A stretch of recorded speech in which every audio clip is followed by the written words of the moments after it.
Shout out Bruce Gas, aka Toka 2. You know I had to drop a track with my boy. Where you at? Yeah, been here wrestling boots. I ain't telling fake. You know I tell a nigga I ain't signed to no label. Hey, Bruce Gas putting no fights on the table. Calling that boxing since Kane versus Abel. Smoking so much gas, you would think that shit was fake. I don't know if he was simple like Muhammad Ali. Shut up, Bruce Gas. One day we gon' meet. Yeah, we gon' blow it down. We gon' smoke hella weed. Yeah, we gon' blow it down. Take a hit out the Toka 2. Slipping hella shots. Feel like Tyson with the people. A little Glock on my side, but it hit just like the crew. Shut up, man. Chat real shit. That's my fucking dude. We always cooking on the panel. Strapped to my side, I ain't talking about no sandwich. Bruce passed me the blunt, I'ma light it like a candle. Hey, non-stop bars, man, I always spit flames.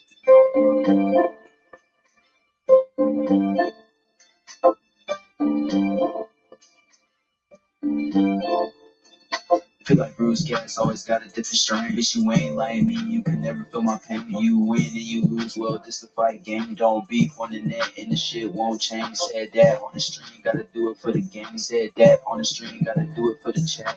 I ain't undisputed. Yeah, hold on, I ain't undisputed, but I want all the straps.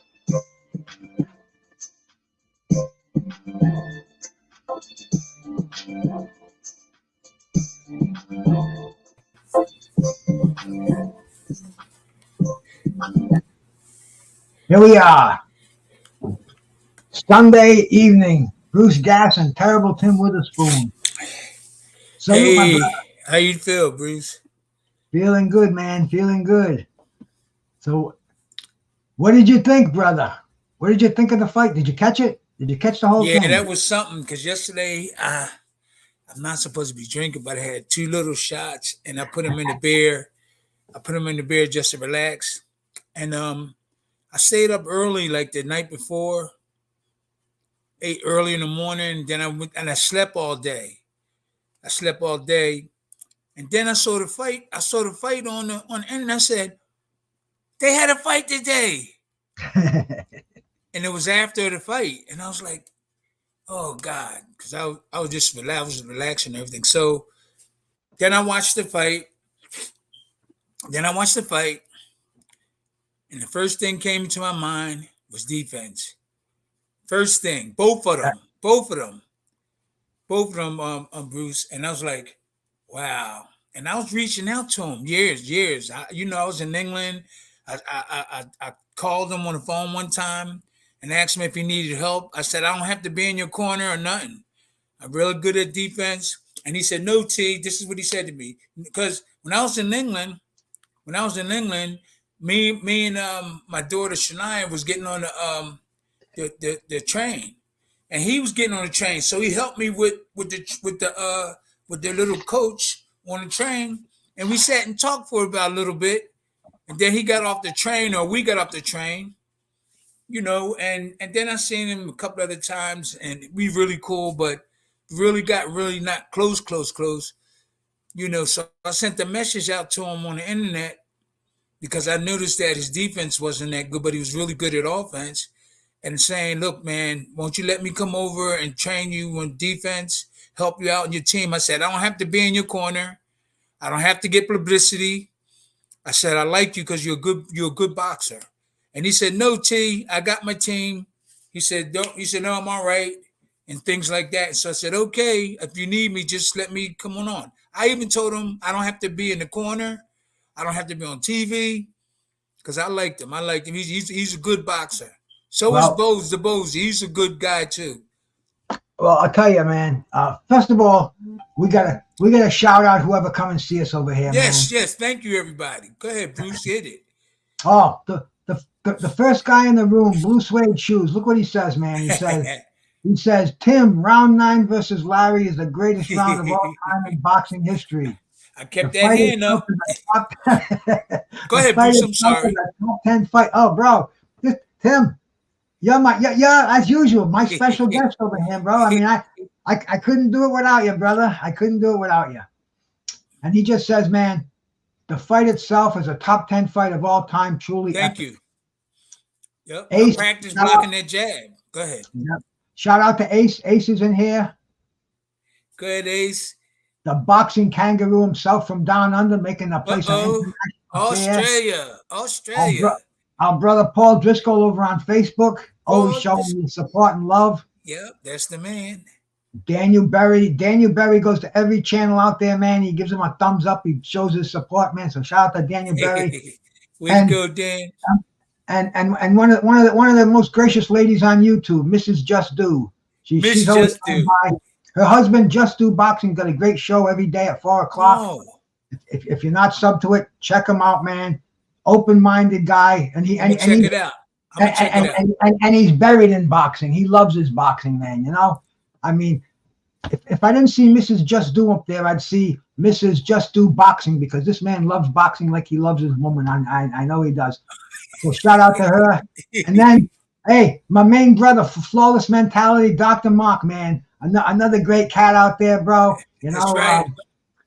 We get all the good ones in here, bro. You know, we get all the people who appreciate the history with Terrible Tim Witherspoon and the experience. The man who's been there. How many cats on here have been a 2-time heavyweight champ of the world? It just doesn't exist much anymore. Well, actually, today it does exist because there's so many belts out there. Everybody's getting a belt. Yeah, and the reason why, real quick, there's a lot of belts, too, is because you got the main belt, but then you got a lot of boxers that want to get that main belt. So what's the main belt? WBA? No, the WBC, WBA, IBF was made when Larry Holmes didn't want to fight no more of the young Turks. But let me tell you real quick, the WBC and the WBA was the main belts. But there were so many boxers trying to get to those belts, so they decided to make the smaller ones. The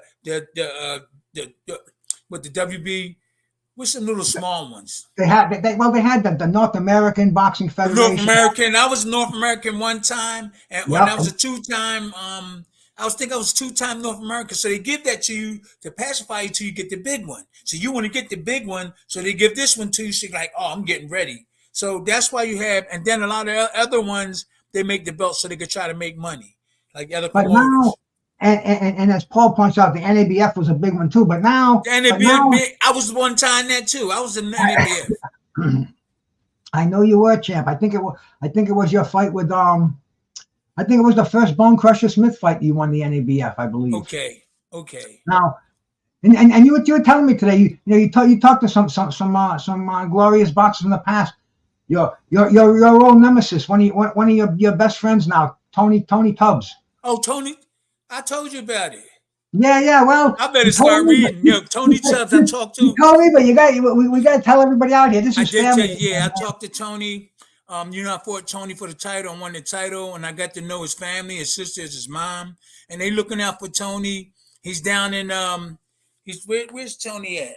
Is he in Georgia? He's in Cincinnati. I think he's in Cincinnati. Yeah, Cincinnati, around there, and his family, his sisters, and they're looking after him. And they say that he's reaching out. He goes to the gym and training, but they just want to find him more things to do. And I told his sister, maybe you could bring him on the podcast with Bruce, and when we get ours moving, he could come on there to get him motivated and active because they say he's not really motivating himself that much. He come to the gym this time and that time. So she reached out to me, and I said, "Don't worry. We've been helping Mitch Green, a lot of other boxers, and so we'll help him." So I gave him I won't forget Brian's number. I gave him Brian's number so she could call him because he with the medical world, and he kind of like depressed. Tony depressed, and then he's okay, and then he's okay. So I gave him Brian's number so Brian could reach out and try to maybe get him on the right track mentally, like. Oh, you just reminded me too. I got to take my PM supplements. What's that? I think my nutritional supplement. I take it morning and I take it night. I take the vitamin C. I take that 1,000 milligrams. I take the Condium. It's a silk protein to keep my memory enhanced. Ooh. I take that Osteo Biflex because I'm loaded with arthritis. Okay. And I take the flaxseed oil because it's a good essential fat. I got to get a lot of that stuff. I used to take it, but I take ashwagandha and I take there's other stuff I take too. I just got finished taking it with the smoothie. So I ate me some I had me some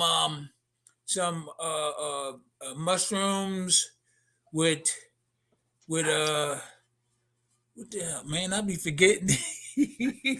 I'm telling you, man. Those little nips, those are bad things. You gotta get some I edibles. stopped that. I stopped that. No, I said, you meant the the little drinks, the little those drinks. little drinks. Yeah. No, Those things, those will catch up to you. yeah, yeah. Well, look You're what right. happened. You have a couple of them. You slept right through the fights yesterday. Yeah, I know. I had That's that with some beer, and I didn't. I was like, "What day is this?" And I was like, "Oh, okay." It's this, and I'm serious. Then I woke up later and I saw the fight. I said, "Oh, I missed the fight." That's one of the main things I want to do. So now I'm gonna start reading, Bruce. I'm start reading, keep up to date, because I think take it for granted, man. I take things for granted. So, oh man, I'll be all right. I'll be all right. No, I keep saying I'm gonna read. I keep saying I'm gonna keep reading. I got a lot of stuff, books and stuff to read. Got to keep you sharp. But there's a lot of other boxers. I'm not bad, but there's a lot of boxers that's really bad in things, and I'm just blessed, That, oh so yeah. I Well, just you gotta know what it practice was. with my brain. I gotta practice with my brain. That's all. Exercise with your Yeah, brain. Everybody exercise with their body. Now you got to put your brain involved too.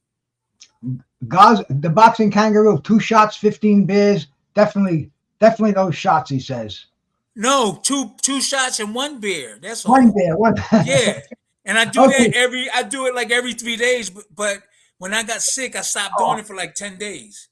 So no, 2 little shots in those bottles and like a beer, wait. and I drink Do me, that. do me one favor. My wife, give me some more water, please, baby. Thanks. Uh See, oh. I was going to get up and get some water. She comes over here. She gives me a brand new clean bong. He Yeah, I cleans it can't right do out that. for No, me.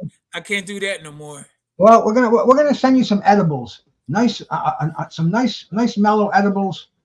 That'll that'll be good for you. What I'm gonna It do won't is be. read though. I'm gonna start reading. Oh, I'm a I good read. reader. I read constantly, and we got to get your autobiography on here too, man. Let people know that there's a Tim Witherspoon autobiography out there. Yeah, Get a hold of documentary. that. We got to get that moving because the guy that was doing it, his wife and well, not his wife, his girlfriend and son passed away. Ah, So yeah, they passed away. So I'm giving him a chance to breathe, and we was doing real good. We was gonna go up to the Rocky Steps and record that because like I'm the real 2-time heavyweight champion Philly, and I yeah, ran the right. steps. I walked the Italian market like he did. So Hey, we got a lot to do there. and we do it while we're still young. Yeah, While we're still young and healthy. And I want to shout out Gaza Spartan out there, 908, man. Thank you for coming by. My brother Dan Tan is out there. Thanks you much for Dan coming by, Tan, man. Dan Tan. Okay, All right, man. Let's see. Where was I? Let me get my mind together again here. What were we talking about? we were gonna do the Anthony Joshua. Talk about the Anthony Joshua Yeah. and Oh the yeah. Rosie fight. We was Now gonna, now now leading up to the fight, yeah. if you notice, Daniel Dubois took on some tough competition. He took on undefeated Pershevek. He beat Baby Miller. Okay. And he took, but on the other hand, Anthony Joshua, he took on the Nagano, the MMA guy, a former sparring partner, Alenius, and who was the other guy? The white guy, the guy that gave Fury so much trouble, Otto Wallin. Okay. And it was easy competition. 420 cakes, man. Shout out, brother. Smoke weed every day, he says. That's mine. That's today I haven't smoked a lot. I got up late today. Last night the electricity in my house went out. Oh. So it was like dark at 7:00. Then it went back on. But the water was cold and everything else, and I had to get started kind of late, so I didn't even get a good buzz on until late. In fact, I didn't even get a good buzz on today, and I've been running around all afternoon. Technique in the Bud Files. Thank you much for stopping by, peeps. And so right now I'm getting relaxed. I'm getting good and toasted for the to talk some boxing, to talk about Anthony Joshua. Now, hey, So Dan Tan says, shout out to Tim Witherspoon. 420 says, I got out of bed at 7:30. 7:30 a.m. or p.m.? Yeah, I know, because I forgot about what time and day it was. See, with me, you said my PM. body, I could never work a third shift job anymore because my body at 8 o'clock, bango, it wakes up and I just can't. I try to close my eyes. And Jermaine Franklin, another easy touch for Joshua.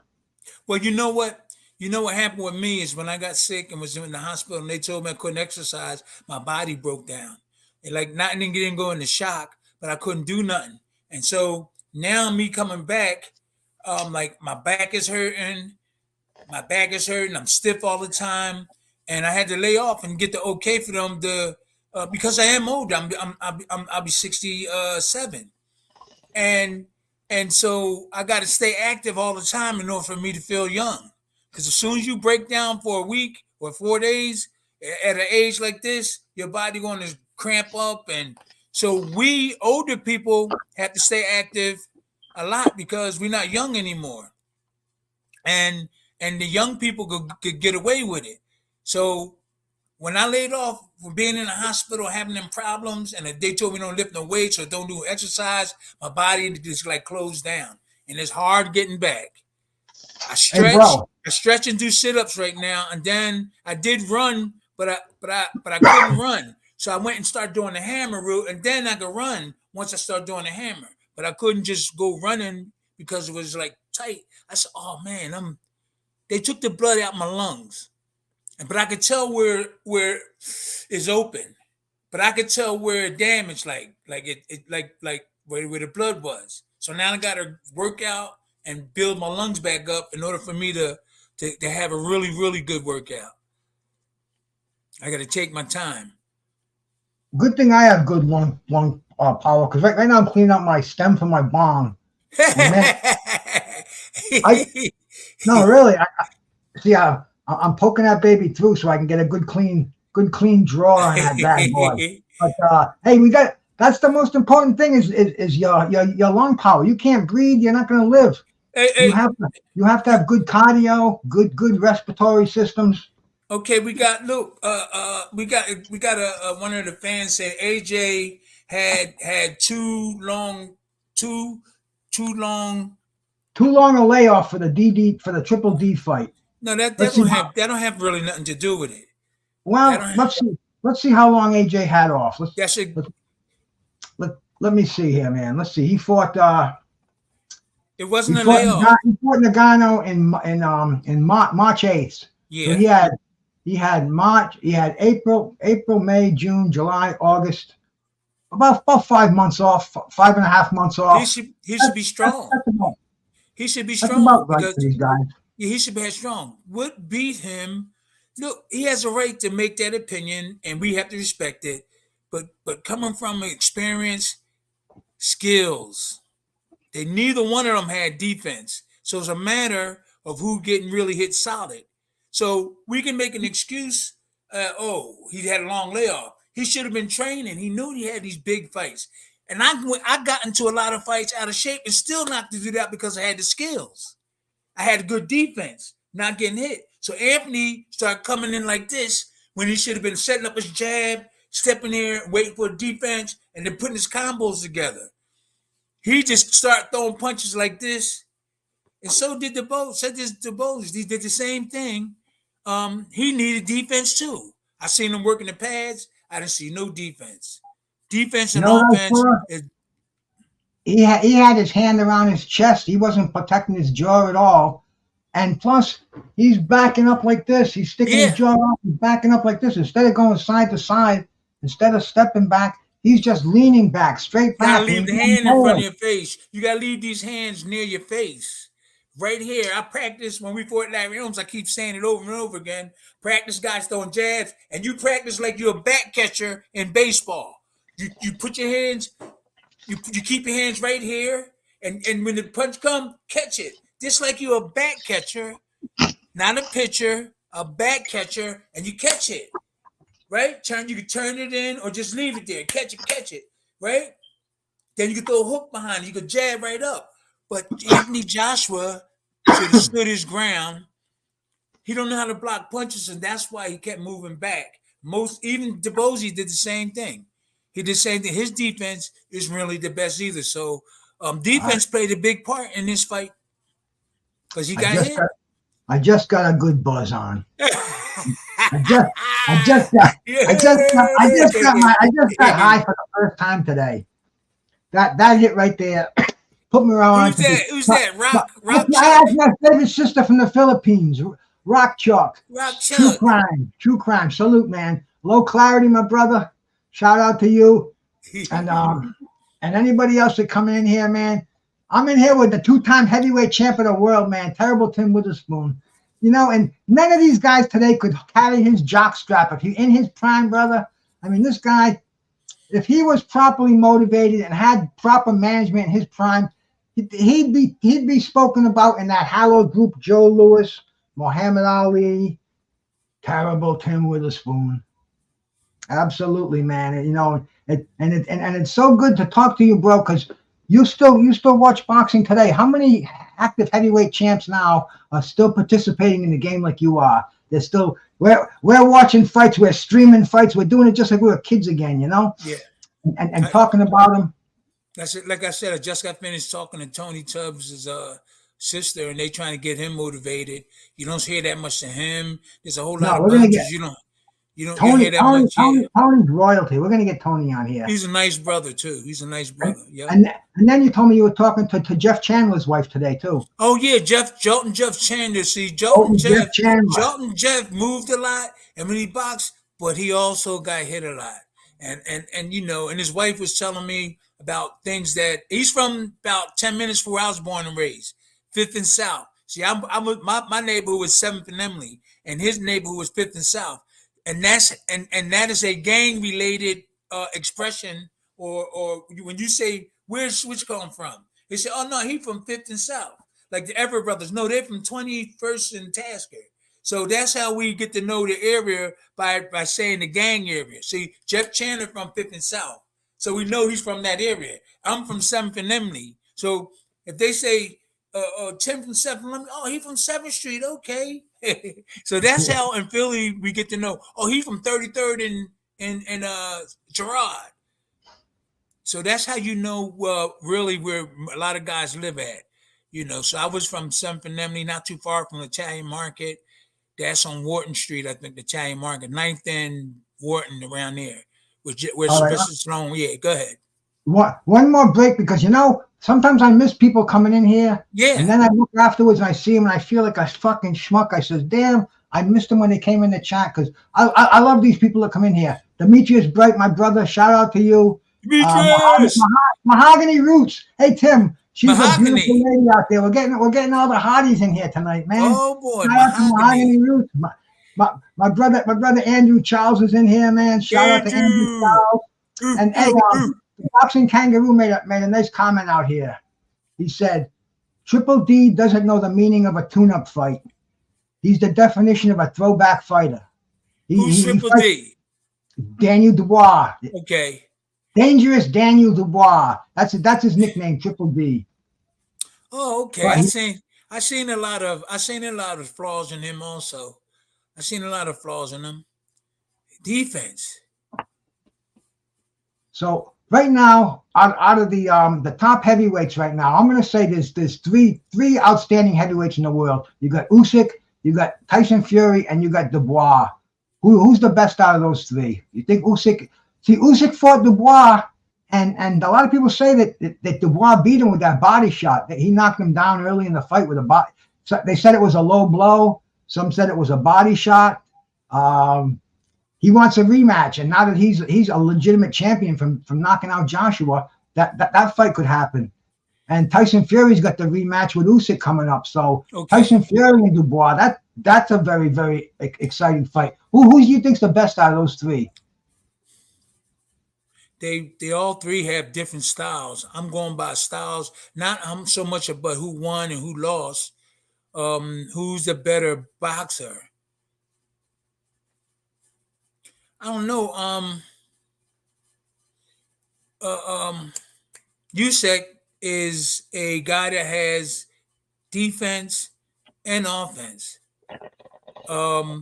Duba and Tyson Fury, they're real good punchers. They're real good punchers, but they lack defense. But you can beat Youssef if you go to his body a lot. If you don't go to his head, So his defense is to keep moving. that's an interesting series, though. If they put those fights Yeah, together, yeah, and it is. I think Turkey Al Sheikh will do it, man. You know, because where would boxing be without the Turkey Al Sheikh right now? Hey, I'm telling you, Especially heavyweight boxing. I should have went over there and got that money, that little bit of money and stuff. Well, he yesterday Larry Holmes was at ringside. Bud Crawford was there. There was a lot. It was over in Saudi Arabia. No, it was in England. It was at Wembley. 96,000 people there, Tim. Oh, I know. I see my people that because I didn't go to Saudi Arabia that time. They, Kenny, yeah, they didn't call me. You had a legit injury though. You burned your hand. You had a blister on your hand as big as your nose. That thing was huge, man. That was nasty. So if they call me to come over there, I would go over there. But since I didn't do that, I guess they slacking about. And I was going over to the UK more than all those guys. I know everybody. Hopefully they'll give me a call and let me come over. Let me make a couple of dollars. They're crazy if they don't, champ. And they're crazy. Yeah, I mean, what they're gonna do is get you at ringside with a microphone in front of you because you would be an ideal color commentator. Yes, without big words. Technique says Tyson Fury would come out on top of those three. So see and Tyson Fury already got beat by Usyk. So that's like it doesn't matter who beat who. Else really mean nothing in boxing when you think about it, especially in a close fight. We want to see rematches. We want to see trilogies. I mean, those three fighters, they could make a ton of money and have put on some great fights. I think it'd be hard. I think it'd be hard for both of those guys to beat Usyk because of his movement. And a lot of people just go for the head all the time when they should go for the closest thing to this guy that move a lot. They don't want people touching them, so you got to touch them so they'll get them upset. Hit them to the body hard. I know you was getting ready to say something before I started saying that, but no. When they move this way, hit that. But because you can't hit this, you can't hit that. It's hard. That's the reason why they're moving all that to get their head out the way. But this here big back, this mass right here, this mass is easy to hit. Let me show you that shit. Hold up. The Rocky boxing. Yeah, but this is hard. This is easy to hit, but this is hard to hit, and that's what everybody be going for, and that's how you used to get out the way, and all they gotta do is hit this, and that'll stop his movement. All right. Let's see here, man. That card yesterday, was they had it was entertaining as hell. It was in the UK, so it was all British fighters, but it was all the top British fighters. And there was the first fight. It started at 10 o'clock, 10:30 in the morning. I think it started on my around wow. Here. Yeah, because there was let me see 1, 2, 3, 4, 5, 6, 7. There were like 8 fights altogether. So it started 10:30 or 11. Basically 10:30 the pay-per-view started. The fight started at 11. But here's what pissed me off. They were good fights and they moved on one after another. But then when the co-main event got over, there was like an hour wait. Wow. And then they had a stupid rock and roll concert. Oh, serious? Yeah. They had some cat named Liam Gallagher. I never heard. He's English. He's English. English. The band Oasis. And when they told me who it was, I heard the songs in the 90s, but I didn't know who the guy was. And he put out about a 45-minute show, and I'm sitting here for an hour and 45 minutes. I want to watch this fight. It's like, man, we had to wait from about quarter past, about 3:45 all the way till 5 o'clock till his fight started. They love oldies but goodies over there. All the old songs, everybody knows almost every word. I was over there going and hanging out, going into the pubs, and when them songs come on, they make us look bad because they know every word. We had to shut up. was like, no, serious, Bruce. We Well, like, hey, they all sing "Sweet Caroline" at oh ringside. yeah. They love that. I mean, that's not even an American song anymore. That's a British song now. I used to, man, they used to sing that all the time. They love Sweet Caroline. Then they go, And then then they all everybody go, go, "Pa, then, pa, yeah, pa." everybody go down, down, down, and then keep on singing. Well, so they we were so embarrassed when Americans couldn't keep up with the English when they were singing every word. Okay, all the song come on and they be singing, and then a lot of Americans stop singing because they don't know the word, and the English got every word to the last beat. Every word. I was like, we ought to be ashamed of ourselves. 50 years ago songs, 30 years ago songs. They love them songs. Crazy, crazy, Get crazy. your breath. Get your breath. Oh, Take a deep breath. I got my water, ice cold water. I got my buzz on. I got the Now you champ ready over to there. go. Man. Now you I'm ready to go. I'm styling and profiling. So you know, a couple of years ago, I talked to Anthony Joshua. I think I told you already. I talked to him and asked him, did he need my services? And Well, that's another thing I want to ask you about this. yeah, The trainers last night. That was a big thing I don't because know. Daniel Dubois got this guy named Don Charles. I think I Well, heard of him before. well, everybody's saying that he's going to be trainer of the year. He brought Dubois this far. He improved Dubois from he improved Dubois from that defeat. He got his confidence back in him, and I mean he had a great.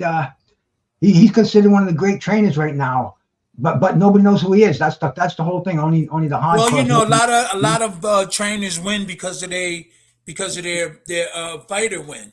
So, and there's a lot of other. I don't want to speak on some of their names, but there's a lot of trainers that I wouldn't let my people train them, but the boxer wins. See, the boxer wins. You know, not because of this training skills. I know I'm a trainer, I'm a boxer, and I teach. And I know I be in the gym, and there's some boxers winning fights, and their trainers don't know nothing. I'm telling you, they Well, don't how know nothing. about I'm not saying this guy. I'm not saying this guy don't know nothing, but there's a lot of trainers winning because their fighter win. They teach him a little bit, but the fighter get a knockout that he wins too, regardless of how good. well, how about what do you think? What do you think of Anthony Joshua? He's been bouncing around from trainers all over the place. He had Ben Davidson yesterday.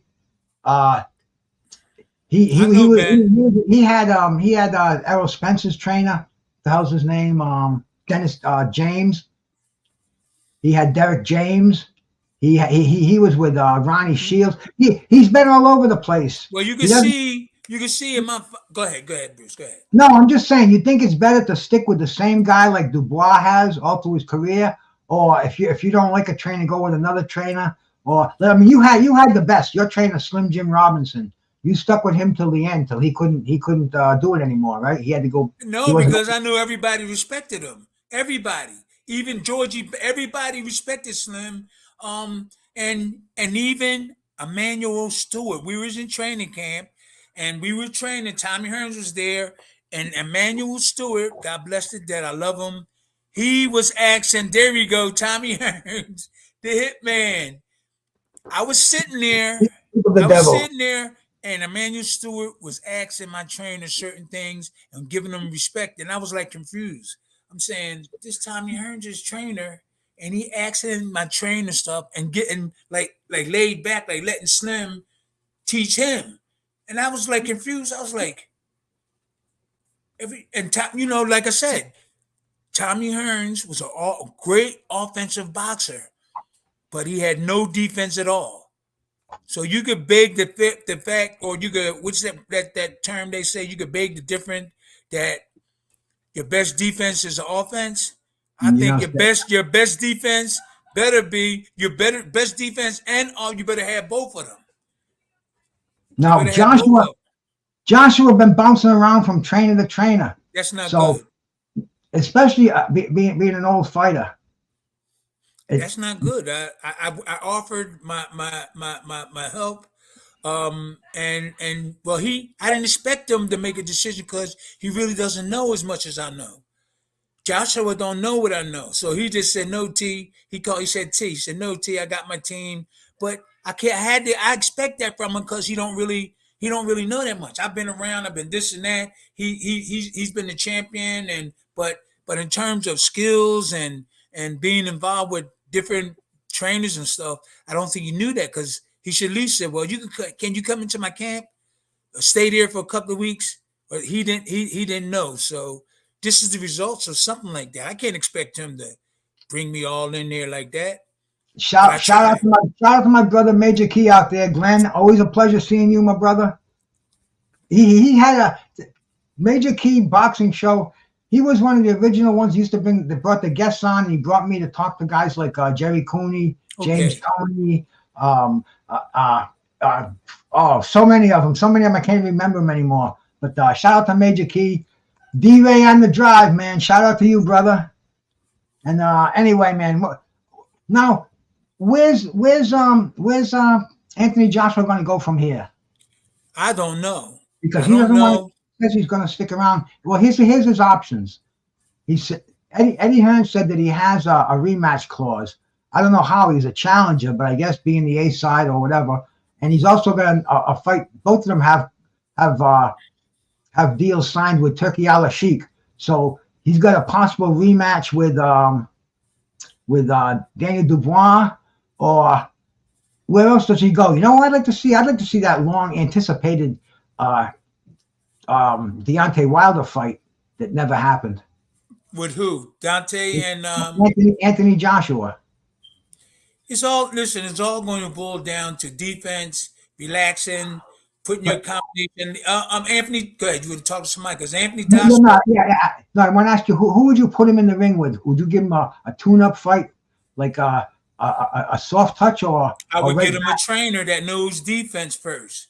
I mean, put him in there. You could put him in there, whatever you want. He definitely needs somebody to show him how to block so he can have confidence standing in front of a big dude like Anthony. He's a cool dude, backing up like that. Stand your ground and slip here, block. Put your hands up. They thought more multiple punches, you tighten up and fire back. You didn't see that. You seen him backing up, and every time somebody threw punches, you seen the hands away from his face. Same thing with Dubois. Listen, I know defense.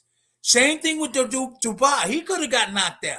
Because when Anthony threw punches at him, his hands went like this too, instead of like this. When you fighting, your hands must go like this, not like that.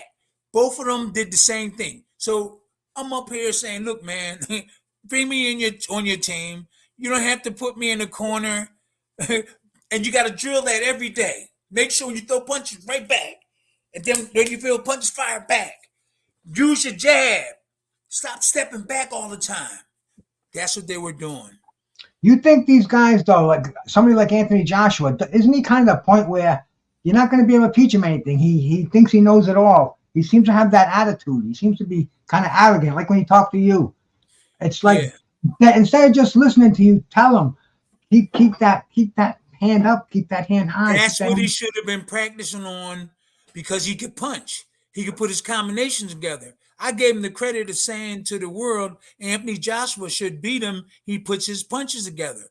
But in that fight, I didn't see him fight like he fought them other guys. For some reason, I didn't see him putting his stuff together. And I think whoever was teaching him defense, as soon as he was being taught defense. The guy was just going boom on his video. But there's a couple of kind of defense you can have too. So, but each time, the person threw punches at the opponent, his hands was like this, or he stepped back. He don't have nobody around him that could teach him that and counter back. Like I said, I don't have to be in your corner. You got to keep drilling it every day, defense. And them hands, and wait, use your jab. Keep your right hand up, use your jab. When their jab come, block it, or slip it. That's how you stay in your ground. You don't have to. I never step back. Watch my videos. I never step back, and I did a couple of times, but I stand my ground and slip, make them pay. Slip, make them pay. Keep your hands up, make them pay. block, jab, stay there. Watch my fights. I never do. I step watch back. him, bro. Yo, Bruce, I never stepped back like that. I never stepped back because I knew how to block in front. And this is the problem. Dobozy too. He had that problem. What's his name? I keep saying Dobozy. Dubois. Dubois, I'm sorry. A Frenchman. Dubois. Dubois. There He you go. was Dubois. he can't block punches. I was watching him too, and he was doing this too. Instead of this. I'm watching all these things. I know what to watch. I came from Philly where all that hard boxing came from. I was around all the greats. And like I said, I don't have to be in your corner wiping your face. Let me be in your camp and you're going to see a difference. Look, I can talk. Look, I talk. I just forget a little bit. Major Key says no cuts. AJ's God would have, let me put this up on the screen here. Not that one. AJ's God would have been irrelevant to Tim's overhand right. he in shape. I can get in close and get that out there, get that on him. But in terms of defense, whoever was teaching him, I seen this on thing. He was a big dude hitting him, and he was just doing this. Now, his hands were supposed to have been up here, but he had him down. He kept going like this. When the big dude threw the punch, he was practicing. He was on this. And I said, no, you're supposed to leave this up here and bend your body down instead of moving your arms. See this? Real quick. Instead of having your hands here and come up and block, leave them here and just come down like this. Come like this. So he kept doing like that. I would have told him, no, leave these here. When the shot come, move the body. Move the body instead of coming up and down like this, blocking shots. So when he was practicing and the guy punches, this was shifting up and down just to block that body shot. No, leave it there, move your head here and go down instead of doing this because you're going to leave yourself open. See? You keep going like this when the shot comes. No, leave it here and go down like this instead of this, if you understand what I'm saying. Well, I think Anthony Joshua, do you think he might be humbled by this loss? You think he might look for a defensive specialist? Because that's all everybody's talking about. No defense. He got hammered. He was getting hit with, I mean, even at the end, he landed a couple of punches and he was going for the kill. He left himself wide open. He threw a big right hand. He got counted with a right hand. He got decked. I mean, he was on his elbows and his ass was sticking up in the ground when they counted him out. It was pathetic. His opponent need defense too. It's just that he caught Anthony Joshua first. His opponent, Dubois, I keep saying Dubois. That's right, Dubois. Right? Yeah, that's right. You got it now, Dubois. Dubois defense is kind of shaky too. He just caught Anthony. That's all. I was watching both of them. What we got here? We're gonna watch some of it. Musically Zone Talks Boxing. No, I can't put that fight up yet. We're getting all kind of trouble if we put that one. Okay. This is beautiful. Then go ahead. Who that Musically Zone Boxing Talk. MZ, I call him. Musically Zone Talks Boxing. He's another boxing man out there. He's got a great show. Has a panel on there. He sent me some candles. He makes candles. He made a beautiful sand candle, man, and my wife loved it. Smelled great in the house. Wow. And shout out to him. And so Paul says, yep, that's called kissing the canvas. And that was it, man. Well, the thing is too. But another thing good Anthony Joshua could have did was stood his ground with his long jab to just keep jabbing. Keep jabbing Dubois, keep jabbing him, finding that jab. Right? That'll keep Dubois occupied so he can drop the right hand. And then jab him, and if Dubois drop jab back, block his jab. So Dubois don't know how to block punches either. He just caught Anthony Joshua. So Anthony with them longer arms should have been doing this. Wham! And Anthony Joshua doesn't recover either. You think that's important, being able to recover from a punch? Because I know you didn't get hit a lot. You got hit way more than anybody I could think of, but you said there were only a few punches that really stung you in the ring. Now, a lot of these guys get hit real hard and Carter Truth did. Carter Truth. Yeah, but he's about the only one. And then Larry Ray Holmes. Mercer. Larry Holmes and Larry Holmes, I felt like candy. That I was And then, so. and Go ahead, Bruce. at the end of that ninth round, when Larry got on his went down on his feet and started slugging with you, you were right in the wheelhouse. He didn't tag you at all. I didn't feel nothing when I fought Larry. I was really, Larry is a I good. love it, bro. But what happened was we took away his bread and butter was the jab. And I think mentally that messed with Larry because I just kept his head blocking his jab. Some of them got through, but I blocked it. What else could he do? Then I put the pressure on him. Right up. We practiced blocking his jab for 2 months. Guys with long arms, bam, and I was sitting there doing this, bam, slipping them, blocking, slip. A question from the Peanut Gallery champ. Okay. Ask him if he's ever fought a fighter as big as Joshua, 6'5", 250. I fought 2 of them and knocked them out. Jorge Luis Gonzalez was about 6'6", wasn't he? And Anders Leckman, he was 6'8", 6'9". And then Anders Exlin was like 6'10". Anders Exlin, I knocked him out. And then there was another one. Well, I could go through your record if you want me to, but you'll think of it. But anyway, how do you fight a fighter like that? What's the best way to do it, man? You got to get inside. A tall guy, you got to get inside because if he has a good jab and throwing punches on the outside, you have to get inside because it'll be less effective for him because he wants you out there. Now, inside, he won't be able to really maneuver and throw body shots, and you can get more shots off of him if you get inside of him. Because it's better for them tall guys to keep you out here and hit you out here. But once you get in close, like on the Joe Frazier's kind of skills, it's not that much they can do. And you can get most of your punches on. So your main thing is to get inside and stay there. Because once you're on the outside, he can keep jabbing you, hitting you, and punching you. So take away his outside game because it's harder for him to stoop down to these shorter guys because you're all in their chest. Now, Joe Frazier, he was only like 5'11", wasn't he? Yeah, 5'11". How would he do today? Inside. How would he do today against these guys? Oh man, there's no defense today. That's why Joe would take you out in a couple of rounds. Joe, you mean somebody as big as Tyson Fury would have trouble with Joe Frazier? Yeah. Deontay Wilder with that big right hand. Joe Frazier would come. He'll be the easiest one. Hey, no, bro. Joe, I'm not laughing because it's funny. I'm laughing because I'm hearing that from somebody who's telling the truth. Listen, and some of these cats out there, they're saying Deontay Wilder is better than Ali. They're saying Deontay Wilder. No, they don't know boxing. I know that, but see that's why I got a champ up here that knows boxing, man. Listen, now, Deontay Wilder just got the right hand. All Joe will do is just come in, move, and catch him. That one, you need more than that to beat Joe Frazier. You need more than that crazy right hand. Even from a guy that's 6'7". I used to love to fight the tall guys. Go ahead.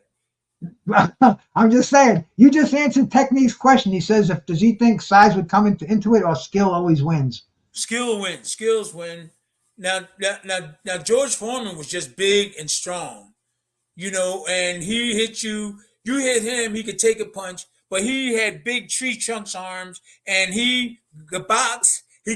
But his main thing was the power. And if he hit you, he'd break your ribs, or he just beat you. He had no really plan.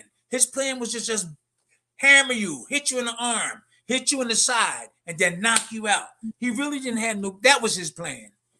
That was Joe. Is that the first coming of George Foreman, or the second coming of George Foreman? Because when he came back the second time after 10-year layoff, doing the same thing. But he was different though. He kind of controlled himself. He wasn't throwing those wide. Okay. He kept his stamina. And, you're right. And he didn't have, and he even said it himself. He said, in my first career, I was trying to kill the opponent. Yes. In the second career, I was just trying to win. Okay, that makes a lot of sense. He was just trying to kill people early. He tried to break your arm. Had that mean streak in him. Huh? George did have that mean streak in him early in He his did. career when he He was did. younger. Did you ever meet George? Yeah, we did. We was on a television thing where we was analyzing the fight, and this was around the time that he was fighting. He came back, and I was one of the boxers that was in line to fight him. So he kept looking at me tough, and I kept looking back at him. He kept looking at me, but then we started talking about the fight. But he kept looking at me, and I just looked. I wasn't going to get intimidated, even though I was kind of like, well, that's Big George. But I kept looking at him. He was across there. We had all the news, the sportsmen just analyzing the television. But then after a while, he just started looking another way. I don't know if you remember that, but he was eyeing me down. He was But eyeing me down. he never called you. He must have looked at some of your fights and said, "Fuck this! I'm not going to be with that I'm gonna guy." tell you something though. I would have to be in really good shape and be strong. Be strong to I just got a super chat from Moore.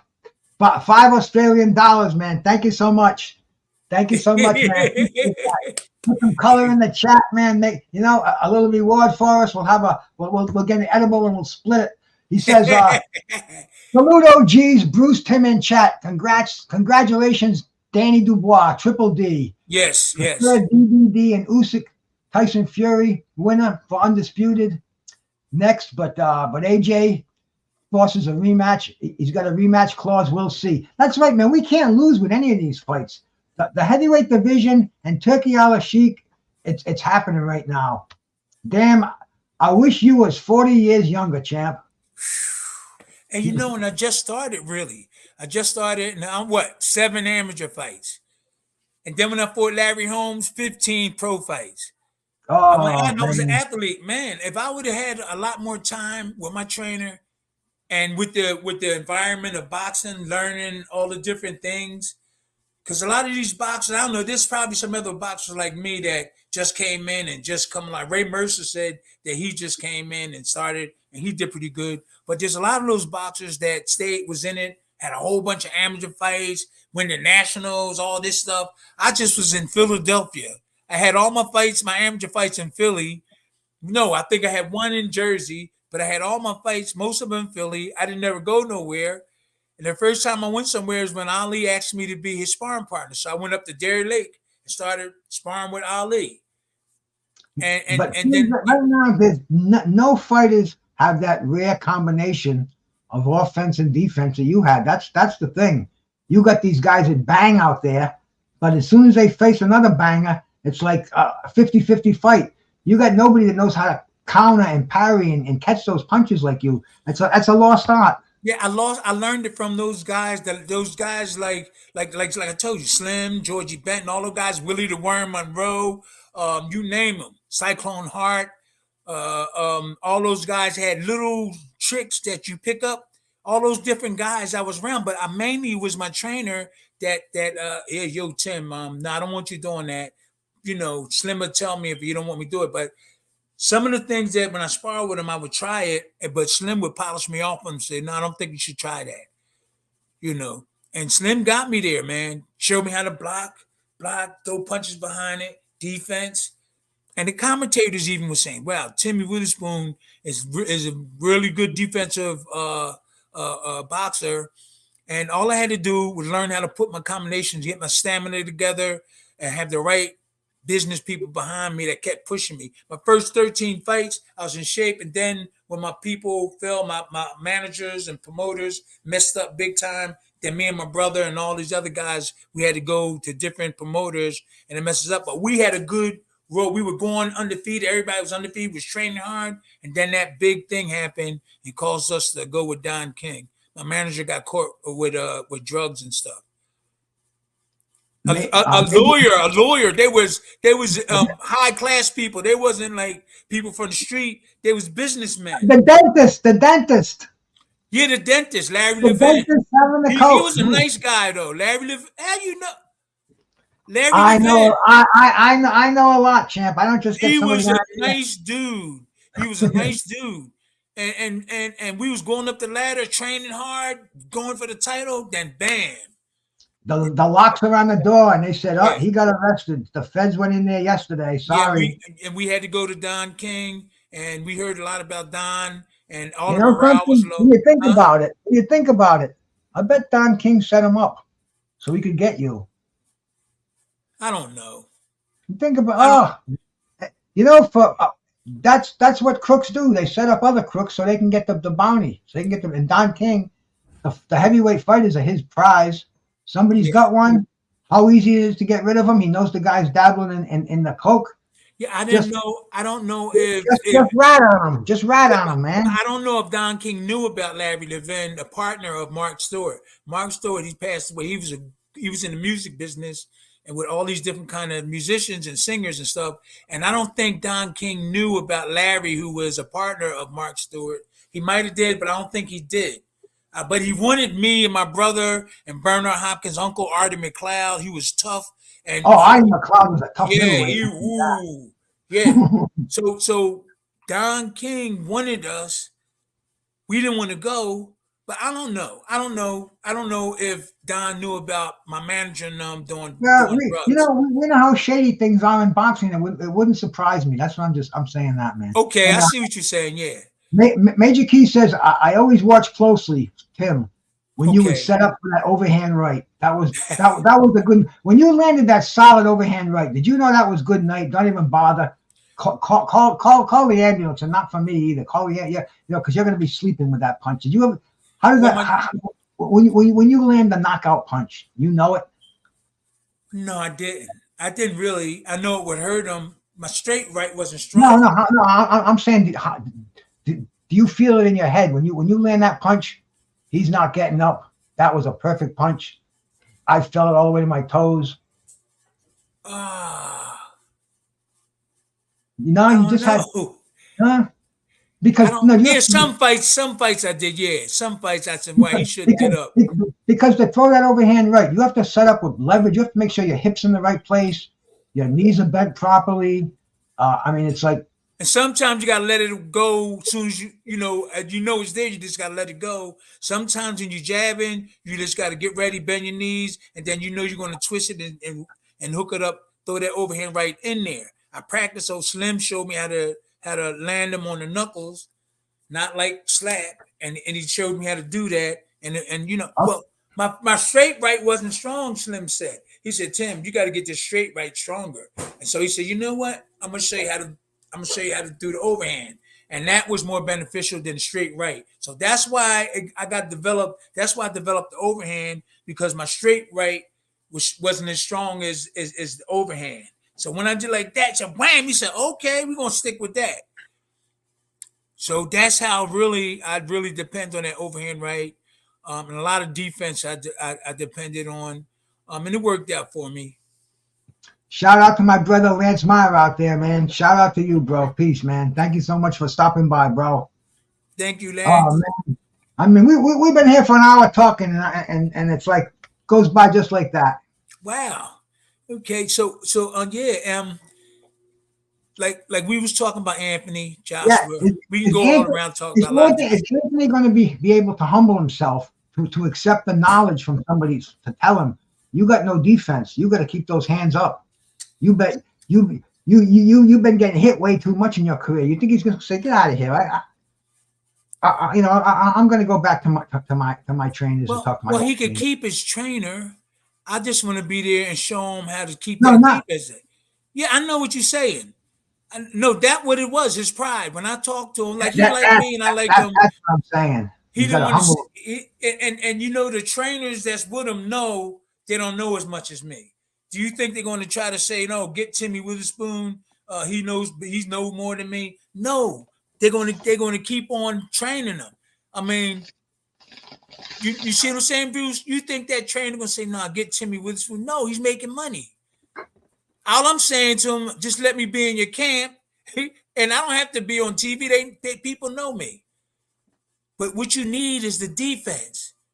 Practice that, and knowing how to counter off of your defense. When your punches come, know how to counter back.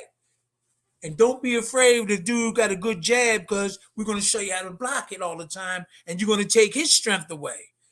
You got to find out what Dubois' strength is and take that away, and your fight will be 50% won. So they should have been watching videos if that trainer knew of the bar's strength. Practice on getting rid of that strength. 50% of your fight is won. That's what I was taught by my trainers and the old timers. Get that video, watch your opponent, what he does really good at, try to get rid of it, and when the fight comes, you're going to be used to it, and then 50% of the fight is won. You got his, whatever punch that's good, that his best. Oh, Shania, I got to get my battery. Hold on. Keep talking. Oh, Keep talking. yeah. No, man. You know, Yes. hey, we got a disaster. The champs are going to be losing power. Don't worry, man. Bro, yesterday I talked on here for 5.5 hours by myself. The night before, I think I did about 3 hours alone. Really, man, I have no problem talking. In fact, sometimes I want to put a gag in my mouth. I talk so much. But I thought the whole weekend was cool. But right now, there's not going to be any fights happening. It's going to be a real dull time. So we're going to have to find something to talk about because next week. Next Saturday, I don't see anything on the agenda. I see Sandy Ryan and Michaela Maya. And after that, what happened to Tim? His thing died on him, and then he's going to come back. I was going to close it down anyway, but what the heck, man? We wing it for a little while longer, see if he comes back on again. But that's terrible gas. That's a little... We keep that. I keep that logo. I don't know if Tim's that crazy about it, but it brings a chuckle. I think it's pretty clever. Terrible Tim had an awesome overhand right. Oh yeah, man. That's why I wanted to ask him. I want to ask him when, like that one he landed on Frank Bruno, and that was a close fight. Did he know after he landed that fight that once he landed that overhand right, that was it. That fight was over. So we'll see if he should be coming back in. Oh, he went out. You see if he comes back in again. We'll see what happens. And man, but it was such a cool weekend. Friday night we had the fights. Friday night we had fucking Mongia and Bazian, and then that same card, another heavyweight. I wanted to talk to Tim about that too. I wanted to talk to him about his buddy. His buddy got knocked out. Man, kept spitting out his mouthpiece. Joey DeWacco from Philadelphia. He fought Richard Torres. So what? Talk about that too. So hey, man, we'll see what happens. We'll see if Tim comes back on. And Chris, my brother, salute, man. Good to see you, brother. And if he comes on here, we'll see what happens. If not, we'll close it down. But see, I'll know if he's going to come on by him just bopping in the back. I'll know if he's not. My phone will ring. So we'll hang out for a little bit. I'm still going to get my buzz cooking over here, man. It's Sunday night. We had it was very, very cool weekend. Fights Friday night. But once again, man, even those fights Friday night, the main event didn't start till after midnight. They're keeping me awake till 2 a.m. over here. Moore says, no, I can't call it Bruce Witherspoon, man. That sounds too much like a real person. I'll probably get sued. BDD is a proper heavyweight. He gets there and is willing to trade hard blows. Oh, unbelievable, man! When he fought Big Baby Miller, that's what I said right there. This guy's has picked up a new defense. He's become semi-immune to punches here. And look, the champ is back again. All right. Sorry. Right in. Sorry about that. No problem, champ. No problem. What were we saying over here? Oh yeah, there were a couple of things, man. We were talking about if he's going to be able to humble himself down. Who? Swallow his pride. Anthony Joshua. Swallow his pride. Get back to the drawing board. Learn the proper defense. Yeah. I think that's up to him to decide that. I got the feeling that. So he really don't know. This is what I learned from these type of things. When he told me, no, I got my team. That's when I really knew he didn't know what he was doing in terms of boxing and skills, or he didn't want to. He didn't know. He didn't realize that the person that was sitting next to him could really teach him, or it was all the fame and stuff, or he got friends. He got the trainers that's talking to him, you know, and he didn't realize he had a guy that really know what he's doing sitting right next to him. Or pride, I don't know, but that's what it was. We was on the train. Well, Um, he seems to be a cocky kind of a guy anyway. You know, he tries to tell everybody he was a pot dealer in the UK, and a and gangster, you know, a, a people fighter in people the you know, street. they said he dealt a couple of nickel bags here and there. He lived in the suburbs. He wasn't doing no hustling in the ghetto. You Oh, know, they said he really wasn't. he likes to put on an air. You know what I'm saying? He likes to kind of say Oh, things that. But anyway, a lot of people. That's what people say. I don't know personally. This is what well, I hear. I hear I'm gonna things tell on you. both sides. I'm gonna tell you. I was from a bad area of Philly, and um, it was like it was bad. It was shooting all the time, and there was homicides and a lot of gang stuff. But I wasn't in gangs, and it was smart gang people because when we had sportsmen, they didn't bother us. They like supported like if you mess with us, they would like be like protect you and stuff. But they still would be in their gangs, selling drugs, shooting up. But my family was big, so we didn't really get a lot of feedback. I had a brother that was I think they just respect you. You know, yeah. for one thing, you have a giant walking around with two hands that could knock people's heads off. So you They know, had I mean, guns and stuff. yeah. I Well, I'm wasn't. just saying, you know match for an Uzi, but still, people respect that. They just respect it. You know where you came from and where you're at. So Well, my neighborhood, I think like they give you a pass. I think they yeah, I give had you a a whole bunch of big I had a lot of uncles, and my name, the Witherspoons and the Lomans pass.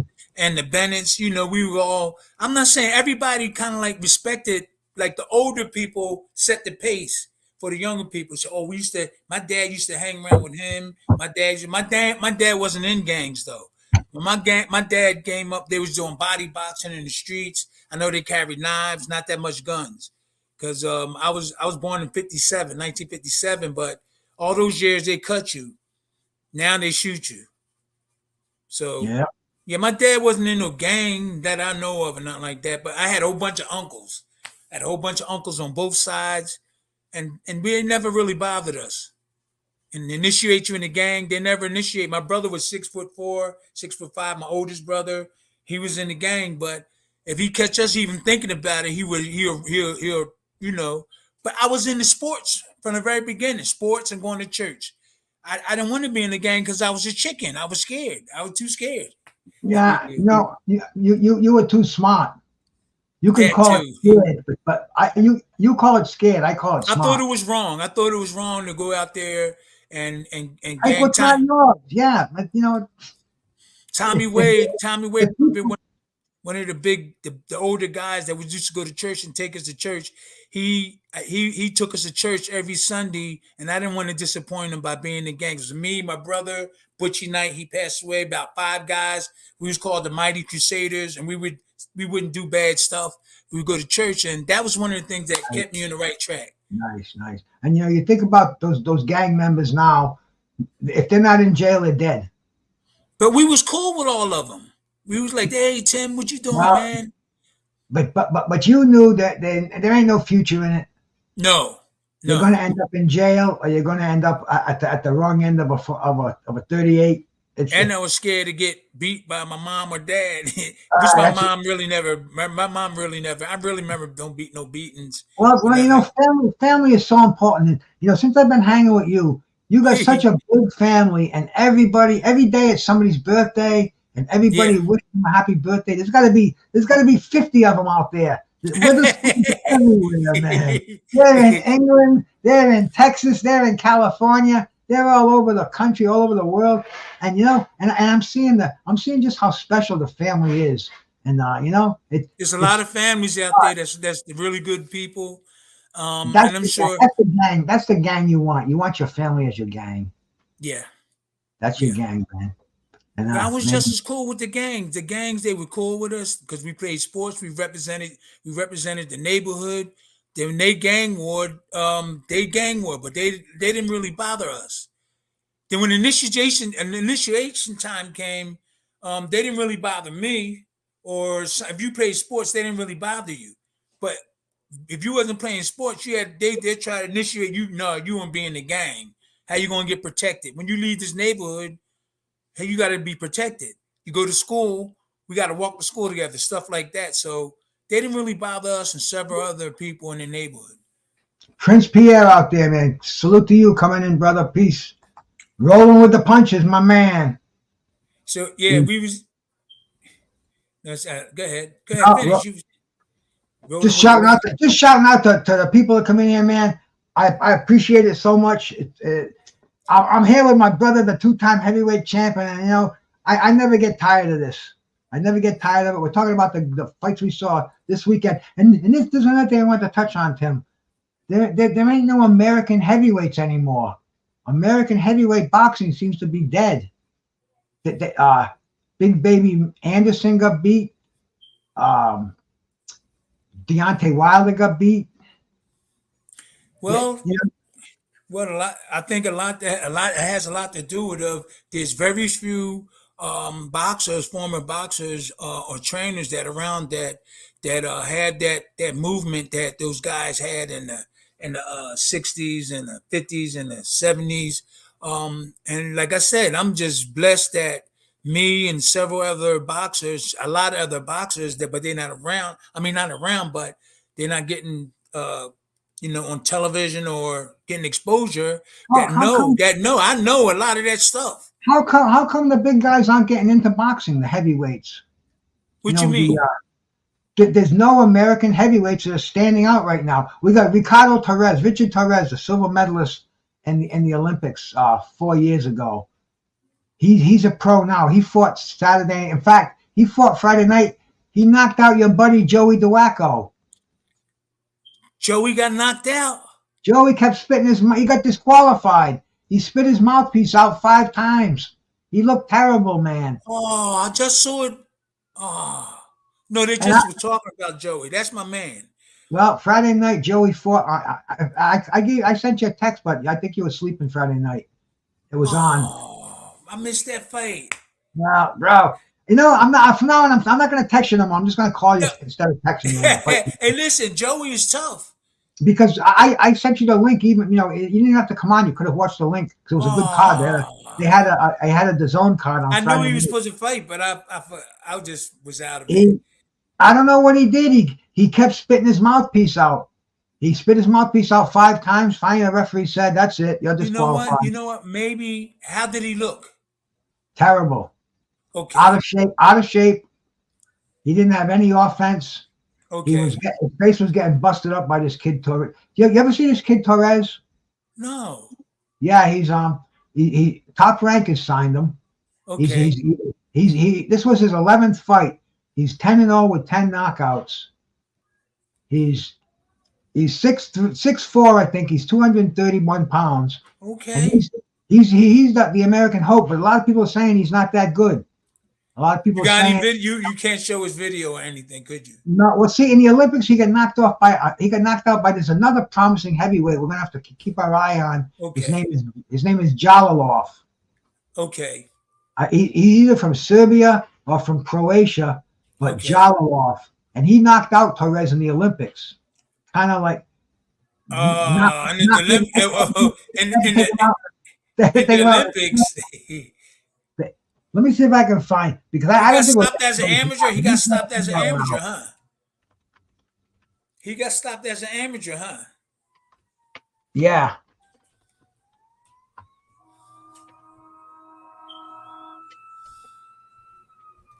Wow. Can't believe it. The bottom line for all the fans to hear, the reason why you see the difference in some of these boxers' behavior, sometimes they look good, sometimes they don't. There's not a lot of really good teachers around. There's not a lot of good teachers around, and a lot of these boxers are winning. They're in good shape. What's that? I'm trying to find it. I can't find it. They're in good shape. But like I keep saying, those bunch of good trainers that was down in Philly, everybody was talking about Philly sending. I seen them sending their boxers into Philly from California, from different parts of the city because of the way the trainers were in Philly. Like there was trainers in Detroit where Tommy Hearns was from, but Emmanuel Stewart was the only name you really heard. There was trainers down in Florida. There was trainers in Bill Slayton in California.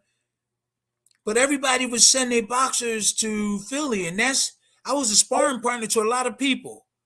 They were sending them in, and my trainer was training a lot of people, and they was using me as a sparring partner. Sometimes I get paid, but I was sparring with a lot of different Marty Monroe. Who there's a whole lot of guys I was sparring with. I sparring with a lot of different guys, and All right. I'm going to bring this up. You can keep going. I'm for the Olympic gold. Okay. Right? Oh, Southpaw. This almost looks like it was. Yep. So he. Okay. Hey, that dude in the red. Where's he from? He's. Let me see. I think he's not that bad. From Croatia. Let me check it out and see. He went pro and grew. Who's that?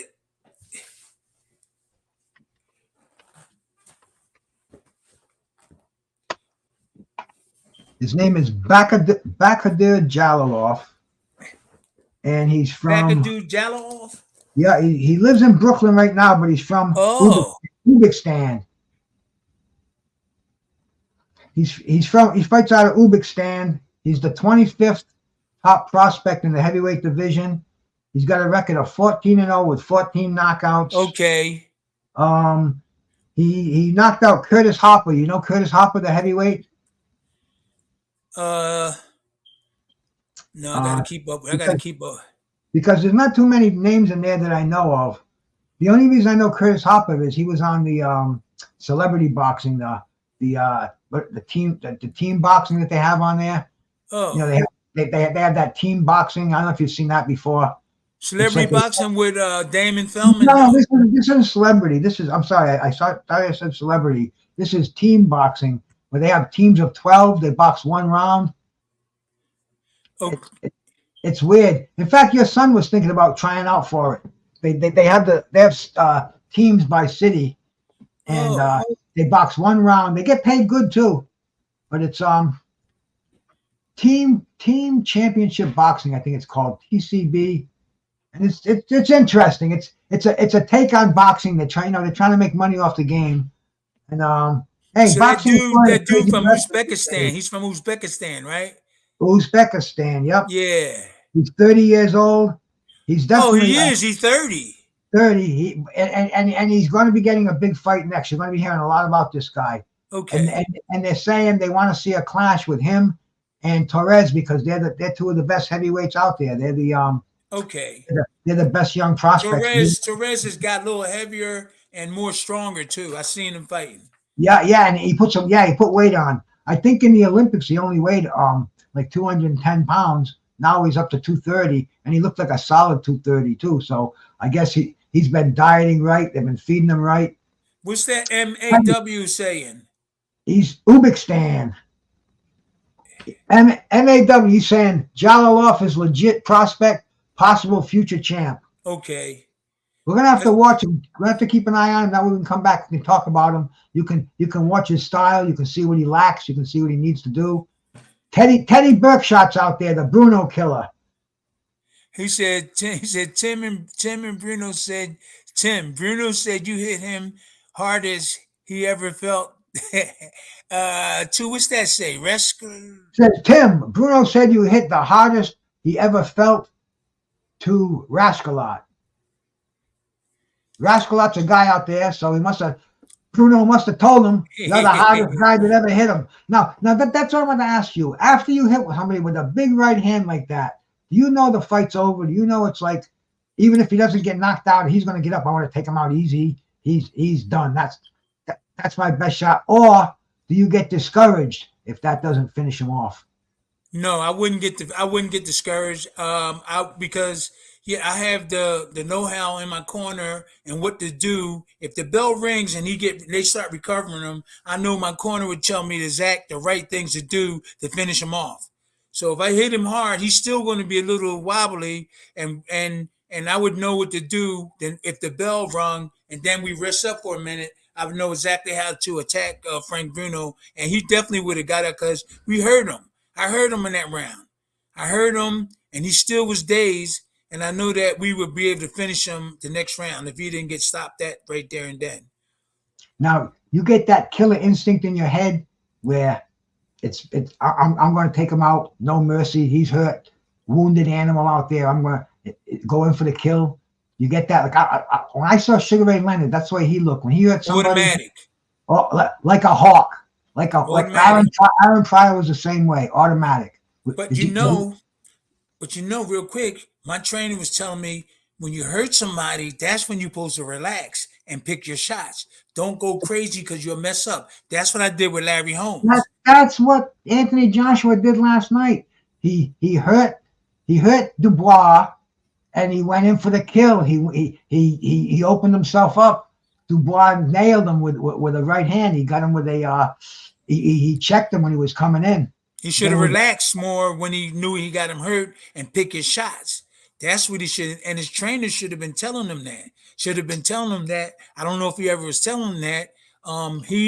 Once you hurt your guy, unless you're in good shape and you know you could just finish him off, you're still really supposed to relax and pick your shots and get him in the right spots where you could hurt him even more instead of rushing. That's what I did with Larry Holmes. I hurt him and then I started rushing, throwing punches everywhere. And that messed me up. If I'd have took my time, I probably could have bang, bang, slip, bang, bang. But I kept doing like this. So I learned my lesson. You learn from your mistakes. Definitely, man. You're supposed to relax when you hurt your opponent. You know, unless he could take a real good punch, you hurt him look a little bit. You might stay on him, but stay on him properly. Throw your punches right and make sure you're ready for defense because he could throw a punch and hurt you if you're just relaxing. So make sure you hurt him. Take your time, bang, bang, bang. Make sure your hands is up. You know, because you can get hit. We got more? All right, man. Lance Meyer, shout out to you, brother. Thank you much for coming in here. Have a good night, man. Me and Chip are going to close it down. We don't want to stay on here too long because we want to keep them wanting more, bro. Okay. We'll get a new topic. My brother John McSmith out there. Hey, John McSmith, he gave us the ultimate compliment the other day. I was listening to him. I didn't even know if he knew I was out there, but he said, Bruce Gass and Tim Witherspoon, they do a show together, and it's the best thing out there. It's the best show on YouTube. And he goes, and there ain't even nothing in second place close. So shout out to John McSmith, bro. I wish you health and wealth, my brother. Peace out there, man. Champ, you want to say anything before we close it down? No, I'm just, thank you for coming on and in the future, the champ is going to have the champ and his daughters. That's going to be our new thing. Oh, and, yeah. And look out for future shows. And thank you for coming on. And make sure you do that. Make sure you go sub to Tim Witherspoon on YouTube. Easy to find. He's got about 8,000 subs out there. So, you'll know you're on the right one. A sub? Man, I got to teach you all about this YouTube shit. It's not a submarine sandwich from the north end of Philadelphia. It's a sub on YouTube. And go over there and sub and hit the notification. That way you're going to see Tim Witherspoon and the daughters cooking, keeping house. Tim's going to show you how to keep little boxing and everything. Everything. I mean, great stuff ahead for you. And we'll be back over here. But anyway, this is me and the champ. We're saying good night. Yep. Peace out, my brother. See you guys later. Later, Bruce. Later.